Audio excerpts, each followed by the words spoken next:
गौतम बुद्धा की स्टोरी। एक बार गौतम बुद्ध अपने आश्रम में अपने सभी शिष्यों को शिक्षा दे रहे थे कि दुनिया की सबसे तेज छुरी हमारी जबान है और दुनिया के सबसे खतरनाक हथियार हमारे शब्द है, जो बिना किसी का खून बहाए लोगों को अंदर ही अंदर मार सकते हैं। हमारे शब्द हमारी ताकत हो सकते हैं, लेकिन यह हमारी सबसे बड़ी कमजोरी भी हो सकते हैं अगर हमें नहीं पता कि कब, कहां और क्या और कितना बोलना है। यदि हम सही समय पर सही इरादे के साथ सही शब्दों का प्रयोग करते हैं तो यह हमें एक सफल व्यक्ति बनाता है। लेकिन अगर हम सही समय पर सही इरादे से सही शब्दों का इस्तेमाल नहीं करते तो ये हमारे जीवन को नर्क से बदतर बना सकता है। चुप रहने के फायदे, Buddhist story on power of silence. तो दोस्तों, आज की वीडियो के माध्यम से मैं आपको बताने वाला हूं कि चुप रहकर कैसे हम अपने जीवन को बदल सकते हैं। आपको चुप रहने की शक्ति का एहसास इस वीडियो में होने वाला है। वीडियो शुरू करने से पहले कमेंट बॉक्स में नमो बुद्धाय लिखकर वीडियो को लाइक जरूर करें। तो चलिए शुरू करते हैं इस कहानी को। जापान में एक बहुत ही प्रसिद्ध बौद्ध भिक्षुक रहा करते थे। उनका नाम रिसाई था। रिसाई अकेले रहते थे। दुनिया के शोर शराबे से दूर जंगल में वो रहते थे और वह बड़े ही ध्यानी और प्रभु भक्त व्यक्ति थे, इसलिए वह पूरे जापान में बहुत अधिक प्रसिद्ध थे। एक दिन एक राजकुमार रिसाई के पास आया और बोला, हे प्रिय भिक्षु, मैं हमेशा थका हुआ, निराश और परेशान महसूस करता हूँ। मेरा मन बहुत अशांत रहता है। हालांकि मेरे पास सब कुछ है, दौलत, शोहरत, सुख सुविधाएं जो हर व्यक्ति चाहता है या पाने की इच्छा करता है, लेकिन फिर भी मेरे अंदर इतनी अशांति और चिंता क्यों है? रिसाई ने उसकी बात बहुत ही ध्यानपूर्वक सुनी और कुछ सोचने के बाद कहा, तुम इस प्रश्न का उत्तर जानते हो, बस तुमने कभी इस प्रश्न को हल करने की कोशिश नहीं की है। रिसाई ने आगे कहा, मैं एक रिसर्च करना चाहता हूं, क्या तुम मेरा साथ उसमें दोगे? इस रिसर्च के बाद तुम्हारे जीवन में किसी भी तरह की अशांति और चिंता नहीं रहेगी। ये बातें सुनकर राजकुमार बहुत हैरान था। उसने रिसाई से कहा, बताइए मुझे क्या करना होगा? अपने मन की शांति के लिए मैं कुछ भी करने को तैयार हूं। राजकुमार की इन्हीं बातों को सुनकर भिक्षु ने कहा, तो फिर आप अगले 15 दिन के लिए मेरे आश्रम में रहोगे और एक सामान्य व्यक्ति की तरह अपना जीवन व्यतीत करोगे, और इन 15 दिनों में तुम अकेले और चुपचाप रहोगे, जितना हो सके कम बोलोगे। राजकुमार उस भिक्षु की बातें सुनकर सहमत हो गया। पहले दिन राजकुमार को लगा कि उसका मन सामान्य से अधिक अशांत और विचलित है। उसके मन में तरह तरह के विचार आ रहे हैं और वह आम लोगों की तरह जीवन जीने में असहज महसूस कर रहा है। उसे अंदर से बोलने की इच्छा हो रही थी, लेकिन वह चुपचाप रहा। उसके मुंह से एक भी शब्द नहीं निकला, बस वह चुपचाप बैठा रहता। लेकिन रात होते होते उसे अंदर ही अंदर शांति का अनुभव होने लगा। उसके लिए यह अनुभव अजीब था। वह खुद से पूछ रहा था कि वह अंदर ही अंदर इतना खुश क्यों है और उसकी आंतरिक बेचैनी और चिंता कम क्यों होने लगी है। अगले दिन राजकुमार अकेला चुपचाप बैठा रहा और वह प्रकृति को निहार रहा। वह पौधों को, फूलों को, आकाश में उड़ रहे पक्षियों को, वह अपने जीवन में पहली बार यह अद्भुत दृश्य महसूस कर रहा था कि उसके पास कितनी सुंदरता है। वह दिन भर प्रकृति की सुंदरता को निहारता रहता और उसकी ताजगी को महसूस करता रहता। इसी तरह से 10 दिन बीत गए और उसके मन की सारी बेचैनी, सारी हलचल, सारी उथल पुथल और सारा तनाव गायब हो गया। 11वें दिन की सुबह राजकुमार फिर से एकांत में बैठ गया और कुछ ही मिनटों में उसकी आंखें अपने आप बंद हो गई और वह गहरे ध्यान में चला गया। वह पूरे दिन वहीं पर आंखें बंद करके बैठा रहा और गहरे ध्यान में डूबा रहा। ना कोई शब्द, ना कोई चिंता। राजकुमार भीतर से असीम शांति और आनंद से भर गया।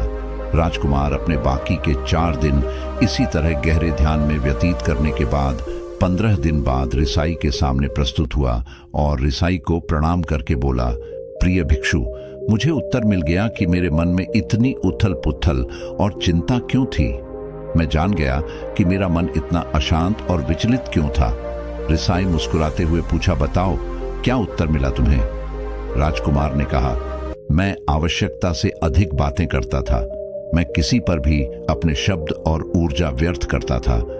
मैं दिन भर अपने लोगों से फालतू की बातें करता रहता और फिर उन्हीं के बारे में अकेले में सोचता रहता और ज्यादातर समय नकारात्मक ही सोचता रहता। इस तरह मैं बस अपना समय बर्बाद कर रहा था।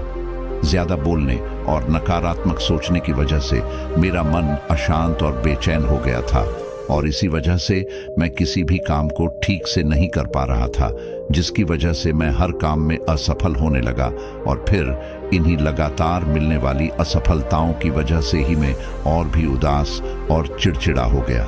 इन्हीं सभी चीजों की वजह से मेरा जीवन नष्ट हो रहा था, लेकिन यहाँ पर बिताए हुए 15 दिन मेरे लिए पूरी तरह से अलग थे। मुझे कुछ अलग ही एहसास यहाँ पर हो रहा था। केवल एक दूसरे को नीचा दिखाने के लिए ही बोलते हैं। कुछ लोग ना चाहते हुए भी बातें करते हैं और अपना जीवन बर्बाद कर लेते हैं। रिसाई ने राजकुमार को चुप रहने का महत्व समझाते हुए कहा। एक बार गौतम बुद्ध से उनके शिष्यों ने पूछा, प्रिय बुद्ध, आप ज्यादातर समय चुप क्यों रहते हैं? बुद्ध ने कहा, क्योंकि चुप रहने से व्यक्ति अंदर से अनंत शांति की गहराइयों में होता हूं। मौन अपने भीतर उतरने की पहली सीढ़ी है। मौन के बिना स्वयं को जानना असंभव है। स्वयं को जानने और समझने का पहला नियम है कि मौन हो जाओ, उतना ही बोलो जितना अत्यंत आवश्यक हो। बेफिजूल की बातें करना छोड़ दो। तुम अचानक पाओगे कि 90% से भी ज्यादातर लोग व्यर्थ ही ज्यादा बोलकर अपना समय बर्बाद कर रहे हैं। ना बोलने का कोई भी नुकसान नहीं है, लेकिन यदि आप ज्यादा बोलते हैं तो आप अत्यधिक गलती कर देते हैं। अगर व्यक्ति कम बोलना शुरू कर दे तो दुनिया की 90% मुसीबतें कम हो जाएंगी, झगड़े फसाद कम हो जाएंगे, उपद्रव कम हो जाएंगे, अदालतें कम हो जाएंगी। अगर लोग थोड़ा चुप रहना सीख लिए, संसार की बहुत सारी समस्याएं हैं, बहुत सारा उपद्रव सिर्फ बोलने से पैदा होते हैं। सारी बात मौन सीखने की है। जब तुम नहीं बोलते तब तुम एकांत में अकेले हो गए। भरे बाजार में भीड़ में खड़े हो नहीं बोलते, हिमालय के शिखर में पहुंच गए। जिसने मौन की कला जान ली, वो भीड़ में भी अकेले होने की कला जान लेता है। वो अपने भीतर ही डुबकी लगाने लगता है।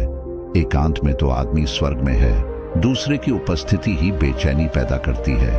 पहले तुम्हें चुप रहने की शक्ति को धारण करना होगा। इससे तुम अधिकतर ऊर्जा को बचा लोगे और फिर इस स्थिति में पहुंच जाओगे कि तुम कम बोलने लगोगे। अगर तुम किसी के यहाँ पर जा रहे हो और परेशान हो जाओ तो ऐसे में उचित है कि आंखें बंद कर लो और अपने में खो जाओ।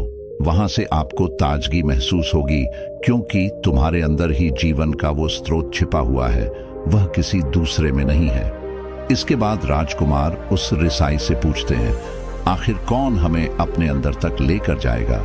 ये बातें सुनकर रिसाई बुद्ध कहते हैं, तुम्हें स्वयं ही अपने अंदर उतरना होगा और वहीं से परम राज्य जीवन का आनंद ले पाओगे। आनंद का यहीं से जन्म हुआ है, यहीं से तुम मौत में डूब जाओगे, यही तुम्हारा सूरज उदय होगा और यहीं से अस्त होगा। इसी प्रकार तुम बार बार डुबकी लगाओ। जब भी तुम डुबकी लगाकर लौटोगे, वहां से तुम पाओगे फिर ताजगी भरी जीवन की नई संपदा मिलेगी। इस नई शक्ति के जन्म होने से तुम्हारी थकान गई, उदासी गई, चिंता गई। जैसे कोई स्नान करके लौटता है तो शरीर शीतल हो जाता है, शांत हो जाता है। ऐसे ही जब कोई भीतर से साफ होकर वापस आता है, मौन में स्नान करके लौटता है, तो समस्त अस्तित्व, समस्त व्यक्तित्व शांत और मौन हो जाता है, आनंदित हो जाता है।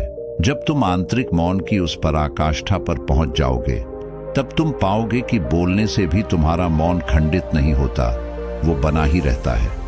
अगर आप गौतम बुद्धा स्टोरी इन हिंदी को सुनना चाहते हैं तो नीचे वीडियो पर क्लिक करके सुन सकते हैं। उसकी एक अंतर्धारा लगातार तुम्हारे भीतर बहती रहती है। तुम बोलते तो हो, तुम शब्द का उपयोग भी करते हो, लेकिन वो तुम्हारे मौन को खंडित नहीं कर पाती। एक बार गहरे मौन में स्थिर हो जाओ, फिर तुम्हारी वाणी में भी मिठास आ जाएगी। तुम्हारा बोलना संगीतपूर्ण होगा, तुम्हारा बोलना सत्य होगा। तुम बोलोगे तो दूसरों पर भी शीतलता छा जाएगी। जैसे ही तुम अंदर से चुप होते हो, तुम इतने शक्तिशाली होने लगते हो कि समाज की निर्भरता तुम छोड़ने लगते हो और तुम्हारे जीवन में एक मस्ती आती है जो केवल दीवानों के जीवन में होती है। तुम्हारे चेहरे पर एक नई रौनक आ जाती है। तुम्हारी आंखें किसी अमृत के समान हो जाती हैं और तुम अनंत शांति के समुद्र में डूबने लगते हो। इतना कहकर भिक्षु रिजाई ने अपनी बात खत्म की और वो मौन में चले गए। राजकुमार उनका धन्यवाद कर कर अपने महल में चला गया। दोस्तों, आपने भी अनुभव किया होगा कि बहुत ज्यादा बात करने से दिमाग अशांत हो जाता है, जिससे हम अपने दिमाग पर नियंत्रण खो देते हैं और साथ ही अपना ध्यान भी खो देते हैं। जो लोग बहुत ज्यादा बोलते हैं उनके पास किसी एक काम पर ध्यान केंद्रित करने की काबिलियत नहीं होती। वो अपने किसी भी लक्ष्य पर पूरी तरह से केंद्रित नहीं कर पाते।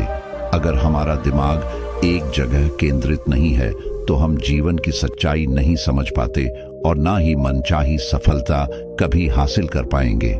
इसके अलावा भी आपने देखा होगा कि जो लोग अधिक बोलते हैं वो अक्सर लोगों के बीच हंसी का पात्र बन जाते हैं, और जो लोग कम बोलते हैं और अपनी बात पर कायम रहते हैं उन्हें लोगों से सम्मान मिलता है।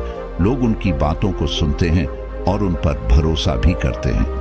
जो लोग जरूरत से अधिक बोलते हैं और अपने विचारों के बारे में पक्के नहीं होते, उनका दिमाग स्थिर और विचलित रहता है, शोर से भरा रहता है, और एक अशांत दिमाग वाला व्यक्ति जीवन में किसी भी चीज में सफल नहीं हो पाता। यदि किसी व्यक्ति को यह पता है कि उसे कब, कहां और क्या बोलना है, तो वह व्यक्ति सच में बहुत बुद्धिमान है, और ऐसा व्यक्ति जहां भी जाता है उसका व्यक्तित्व आकर्षण का केंद्र बन जाता है और वह जो कुछ भी करता है उसमें सफल अवश्य होता है। अगर हम किसी महान और सफल व्यक्ति के व्यक्तित्व को गहराई से देखें तो पाएंगे कि वो कम बोलते हैं और कम से कम शब्दों में अपनी बात खत्म कर देते हैं। वो बोलने से पहले वो चीजों और जिसके बारे में उसे बोलना है उनके बारे में गहराई से सोचते हैं। लेकिन जो लोग बहुत ज्यादा बोलते हैं, बहुत बार वो झूठ भी बोलते हैं और अपनी बातों से दूसरों के मन और विचारों पर कचरा डालते रहते हैं।